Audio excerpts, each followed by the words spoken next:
એટલે આ સંતરામ રોડ ઉપર સરદારના સ્ટેચ્યુ પાસે આ દુકાનો હતી, સરદાર શોપિંગ સેન્ટર.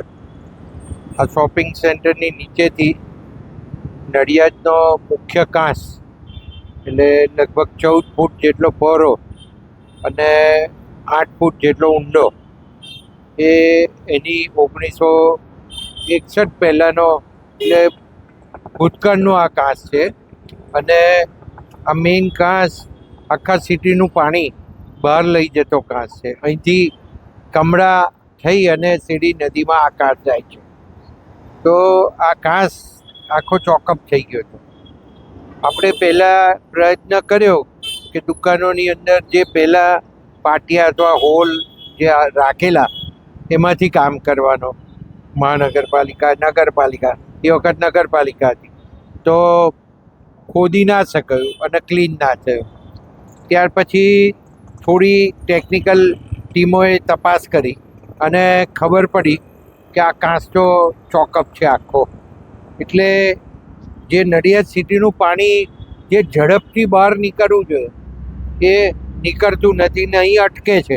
કારણ કે હમણાં અત્યારે પણ આ લોકોએ જોયું એમાં 1 થી 1.5 ફૂટ કાંસ ખુલ્લો છે, બાકી બધું ભરાયેલું છે.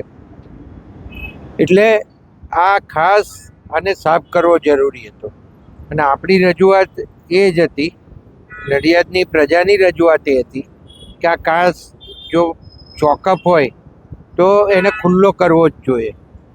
કારણ કે સિટીનું આખું પાણી જતું હોય અને એમાં જે મુખ્ય વિસ્તારો છે, સંતરામ રોડ છે, જે વિઠ્ઠલ કન્યા વિદ્યાલય રોડ છે, જે કિડની હોસ્પિટલવાળો, રાહુલ હોસ્પિટલવાળો રોડ છે, આ બાજુ આઈસ ફેક્ટરીવાળો રોડ છે, તો આ બધા રોડ ઉપર હોસ્પિટલો આવી. એમાં સંતરામ નેત્ર ચિકિત્સાલય છે, જે આંખના ઓપરેશનો અને આંખના રોગો માટે પ્રખ્યાત છે. આખા ગુજરાતમાં નહીં પણ ઇન્ડિયામાંથી દર્દીઓ આવે અને 1 લાખ કરતાં વધારે પેશન્ટો વર્ષની અંદર આમાં ચેક થાય. એવું બધા જ રોડ ઉપર હોસ્પિટલો છે. એમાં ચિલ્ડ્રન્સ હોસ્પિટલે આવે છે. તો આ બધા સિટી સ્કેન સેન્ટર આવે છે, MRI સેન્ટર આવે છે. તો એ 3-4 ફૂટ પાણી રહે અને 8-8 કલાક થાય ઉતરતા. એના કારણે પ્રજાને મુશ્કેલી પડે, દર્દીઓને મુશ્કેલી પડે.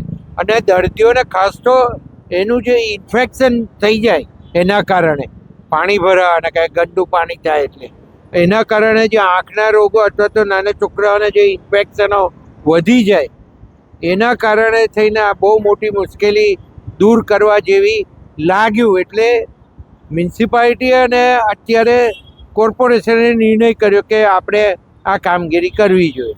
અને એના કારણે થઈને આ લોકો જે હાઈકોર્ટમાં ગયા હતા, હાઈકોર્ટમાં જે કંઈ ડિસિઝન આવ્યું હશે, પણ અત્યારે આ દુકાન તૂટી ગઈ છે.